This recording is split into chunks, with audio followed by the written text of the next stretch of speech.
നമുക്കൊരു 5 മിനിറ്റ് കൊണ്ട് ഉണ്ടാക്കിയെടുക്കാൻ പറ്റുന്ന നല്ല ടേസ്റ്റി ആയിട്ടുള്ള നല്ലൊരു അടിപൊളി സ്നാക്കിൻ്റെ റെസിപ്പി ആയിട്ടാണ് കാണിക്കുന്നത്. നമ്മൾ അവിൽ വെച്ചാണ് ഒരു സ്നാക്സ് ഉണ്ടാക്കിയെടുക്കുന്നത്. അപ്പോൾ നമുക്കിതെങ്ങനെ ഉണ്ടാക്കിയെടുക്കുന്നത് നോക്കാം. ഞാനിപ്പോൾ ഇവിടെ 1.5 കപ്പ് മട്ട അവിൽ എടുത്തിട്ടുണ്ട്. ധാരാളമായിട്ട് വൈറ്റമിൻസും മിനറൽസൊക്കെ അടങ്ങിയിട്ടുള്ളത് മട്ടവിലാണ്. കുട്ടികൾക്കാണെങ്കിലും നമുക്കാണെങ്കിലും ഒക്കെ കഴിക്കാൻ നല്ലത് മട്ടവിൽ തന്നെയാണ് കേട്ടോ. അപ്പോൾ മട്ടവിൽ ഇതാ 1.5 കപ്പ് എടുത്തിട്ടുണ്ട്. പിന്നെ ഇതിലേക്ക് നമുക്ക് വേണ്ടത് 2 പഴമാണ്. ഞാനിവിടെ കിട്ടുന്ന റോബസ്റ്റ പഴമായിട്ട് എടുത്തിട്ടുള്ളത്. നമ്മുടെ നാട്ടിൽ കിട്ടുന്ന സാധാ ചെറുപഴം ഉണ്ടല്ലോ, അതാണെന്നുണ്ടെങ്കിൽ ഈ ഒരളവിലേക്ക് 4 എടുക്കാം കേട്ടോ. അപ്പോൾ പഴത്തെ തൊലി കളഞ്ഞിട്ട് ഒരു ബൗളിലേക്ക് ഇട്ട് കൊടുത്തിട്ടുണ്ട്. ഇത് നമുക്ക് നന്നായിട്ടൊന്ന് ഉടച്ചെടുക്കാം കേട്ടോ. നമ്മളിത് മിക്സിയിൽ അടിച്ചെടുക്കരുത്, നമ്മൾ ഫോർക്ക് വെച്ചിട്ടോ അല്ലെങ്കിൽ മാഷറൊക്കെ വെച്ചിട്ട് നന്നായിട്ടൊന്ന് ഉടച്ചെടുക്കാം കേട്ടോ. ഇതുപോലെ നന്നായിട്ടൊന്ന് ഉടച്ചെടുക്കാം. നമുക്ക് പഴം ചെറുതായിട്ട് ഇങ്ങനെ കടിക്കാൻ കിട്ടുന്ന രീതിയിലാട്ടോ നമ്മളിതൊന്ന് ഉടച്ചെടുക്കേണ്ടത്.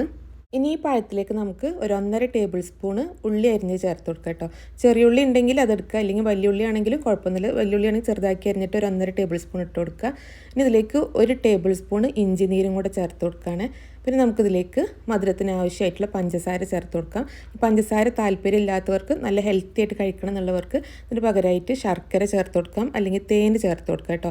രണ്ടായാലും നല്ല ടേസ്റ്റ് തന്നെയാണ്. ഇതിലേക്കൊരു 1/2 ടീസ്പൂൺ ഏലക്കാപ്പൊടിയും കൂടെ ചേർത്ത് കൊടുത്തിട്ട് ഇത് നന്നായിട്ട് മിക്സ് ചെയ്തെടുക്കുക കേട്ടോ. നമ്മളിത് കൈ വെച്ചിട്ട് തന്നെ നന്നായി മിക്സ് ചെയ്തെടുക്കുക. ആ ഉള്ളിയൊക്കെ കൈ വെച്ചിട്ട് നന്നായിട്ട് ഞരടിയിട്ട് അതിൻ്റെ ടേസ്റ്റൊക്കെ നന്നായിട്ട് ഈ ഒരു പഴത്തിലേക്ക് ഇറങ്ങാൻ വേണ്ടിയിട്ടാട്ടോ. കൈ വെച്ചിട്ട് തന്നെ നന്നായിട്ടൊന്ന് മിക്സ് ചെയ്തെടുക്കുക. ഇനി നമുക്കിതിലേക്ക് പാല് ചേർത്ത് കൊടുക്കാം. ഞാനിപ്പോൾ ഇവിടെ എടുത്തിട്ടുള്ളത് തേങ്ങാപ്പാലാണ് കേട്ടോ. ഏറ്റവും ടേസ്റ്റ് ഉള്ളത് ഇതിലേക്ക് തേങ്ങാപ്പാലാണ്. അപ്പോൾ തേങ്ങാപ്പാൽ വേണ്ടാത്തവർക്ക് സാധാ ഫ്രഷ് മിൽക്ക് എടുക്കുക. ഞാനിപ്പോൾ ഇവിടെ ഒരു 1/2 കപ്പ് അളവിൽ പാൽ ഒഴിച്ച് കൊടുത്തിട്ട് നന്നായിട്ടൊന്ന് മിക്സ് ചെയ്തെടുക്കുകയാണ്. ഇനി നമുക്കിതിലേക്ക് നമ്മൾ എടുത്ത് വെച്ചിട്ടുള്ള 1.5 കപ്പ് മട്ടവലും കൂടെ ചേർത്ത് കൊടുത്തിട്ട് നന്നായിട്ടൊന്ന് മിക്സ് ചെയ്ത് കൊടുക്കുക. അപ്പോൾ ഞാനിത് മിക്സ് ചെയ്യുന്ന സമയത്ത് ഇതിൽ കുറച്ച് പാൽ കുറവാണ് കേട്ടോ. കുറച്ചും കൂടി ലൂസായിട്ടാട്ടോ നമുക്കിത് വേണ്ടത്. അപ്പോൾ ഞാനിതിലേക്ക് ഒരു 1/4 കപ്പും കൂടെ പാൽ ഒഴിച്ച് കൊടുത്തിട്ട് ഒന്നും കൂടെ ഒന്ന് ലൂസാക്കി എടുക്കുകയാണ്. അപ്പോൾ ഈ രാവിലും പഴവും പാലൊക്കെ നന്നായി മിക്സ് ചെയ്തെടുത്തിട്ടുണ്ട് കേട്ടോ. ഇനി നമുക്കിതിലേക്ക് ഒരു ആപ്പിൾ കട്ട് ചെയ്തതും കൂടെ ചേർത്ത് കൊടുക്കാം. ആപ്പിളിന് പകരമായിട്ട് നിങ്ങൾക്ക് ഇഷ്ടമുള്ള ഏത് ഫ്രൂട്ട്സ് വേണമെങ്കിലും ചേർത്ത് കൊടുക്കാം കേട്ടോ. ഇപ്പോൾ മാങ്ങാക്കാലൊക്കെ ആയതുകൊണ്ട് ചക്ക, മാങ്ങ ഏത് ചേർത്ത് കൊടുത്താലും നല്ല ടേസ്റ്റാണ്. മക്കൾക്ക് ഇഷ്ടമുള്ള ഏതെങ്കിലും ഒരു ഫ്രൂട്ടും കൂടെ ചേർത്ത് കൊടുക്കുക. ഇനി നമുക്കിതിലേക്ക് കുറച്ച് നട്ട്സ് വേണം. അപ്പോൾ ഞാനതൊരു പാന് ചൂടാൻ വെച്ചിട്ടുണ്ട്. അതിലേക്ക് ഒരു 1/4 ടീസ്പൂൺ നെയ്യ് ഒഴിച്ച് കൊടുത്തിട്ട് ഇതിലേക്ക് കുറച്ച് ബദാമും കാഷ്യൂനട്ടും മുന്തിരിയും കൂടെ നന്നായിട്ടൊന്ന് വറുത്തിട്ട് ഇതിലേക്ക് ഇട്ട് കൊടുക്കുകയാണ്. ഈ വറുത്തെടുത്തിട്ടുള്ള കാഷ്യൂനട്ടും മുന്തിരി റേസിൻസും കൂടെ നമുക്ക് ഈ റവലിലേക്ക് ചേർത്ത് കൊടുക്കാം.